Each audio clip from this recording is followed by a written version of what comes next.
All right, we're recording now. Not to you though, eh? Yeah, maybe to good. Okay, cool. Okay, do you view the transition to a low carbon economy as an important area of investment for New Zealand?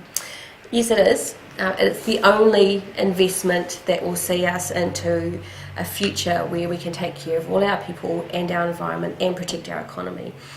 By investing in a low carbon transition, what we do is we support New Zealand business, we grow New Zealand jobs for New Zealand people, and we know youth unemployment is at a record high, but we also protect our natural resources on which our economy is built, which is our water and our soils.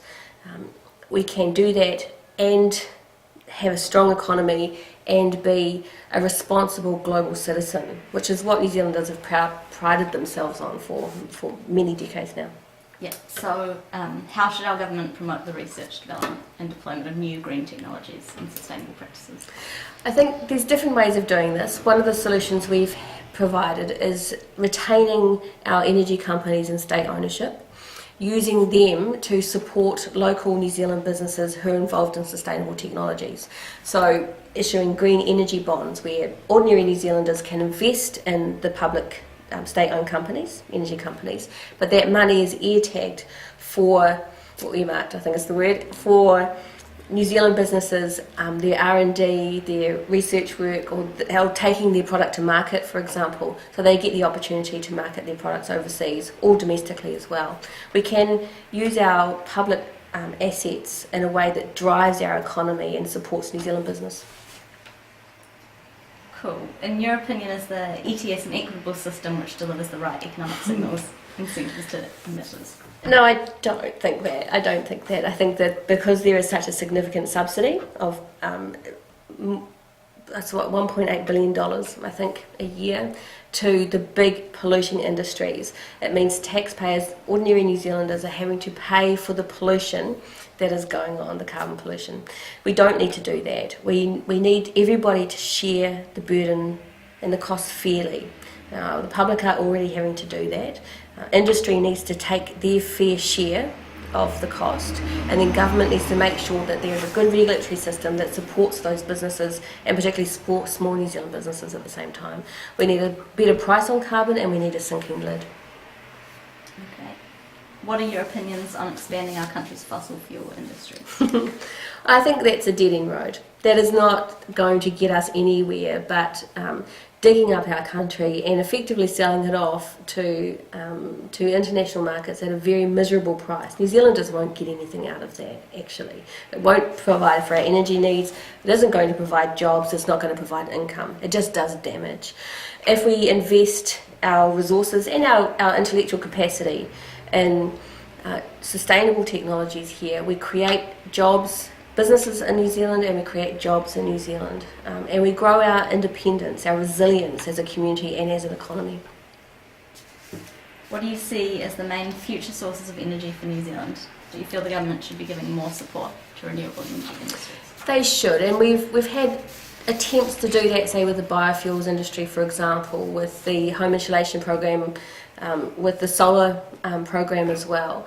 But we need to look more carefully at the planning for the large energy opportunities, whether it's wind or tidal or geothermal.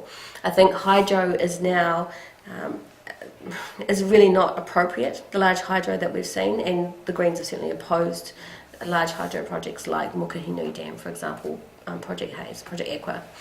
So with some planning around where to place these energy alternatives, and with community engagement in that process, I think we can really have a stronger renewable energy contribution, and we can significantly reduce our dependence on fossil fuels as a result.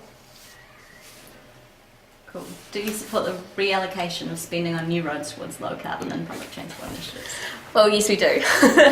And we certainly have opposed motorway development. There needs to be a fair playing field, if you like, a level playing field, between the government subsidies for roading versus their very miserable subsidies for public transport, rail and safer cycling and walking. We know that people are looking for alternatives to roading and to using their cars. The public transport system is creaking at the seams in the big cities in Auckland and in Wellington because people want a choice. but government is not providing it to them. If they do, then we will have a real alternative for people who are on poor incomes, low incomes, but also will reduce our energy demand and support our own economy. How do you feel your electorate can best reduce its emissions as a community? I think there's some fantastic projects here. So we have sustainable and transition neighbourhoods all around North Dunedin, the North Electorate. In Waititi we have the Sustainable Energy Project that's going on there, that's looking at how to be resilient and independent in the energy needs, which is a fantastic project and I think the first of its kind in this country.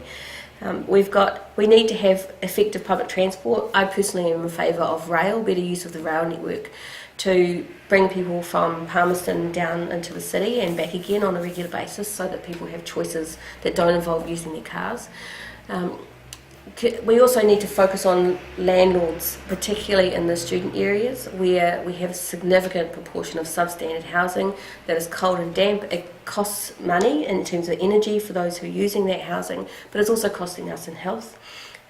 So landlords need to step up and meet minimum energy standards for their housing before they can be rented in order to protect both our community but also energy demand and, just because actually it's the right thing to do. People shouldn't be living in substandard housing in Dunedin North.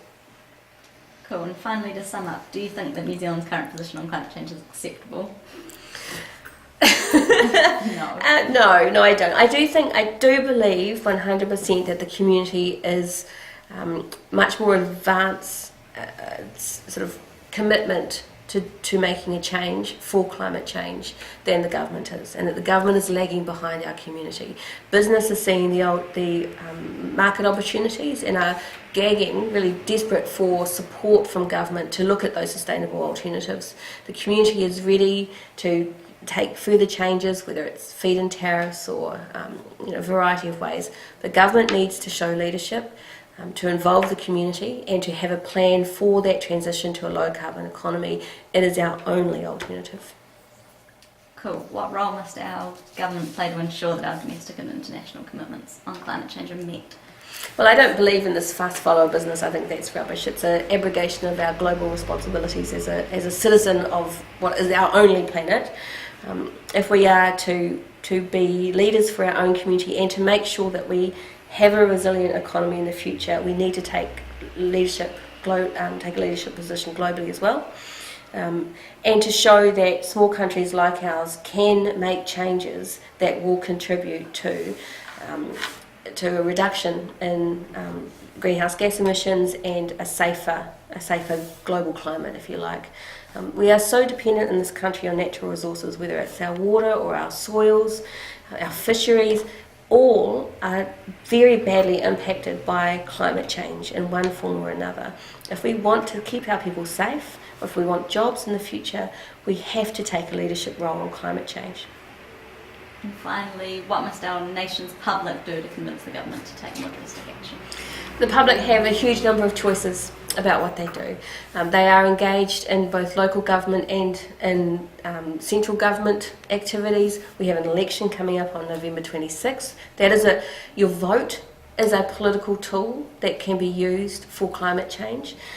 But we also have our communities, and so involving ourselves in transition towns or transition neighbourhoods and community gardens and alternative energy projects, and just supporting each other to make the little changes that will count. I am 100% a believer in the power of community and that we have the power to make the change. We just need to choose to do so. Perfect. Thank you.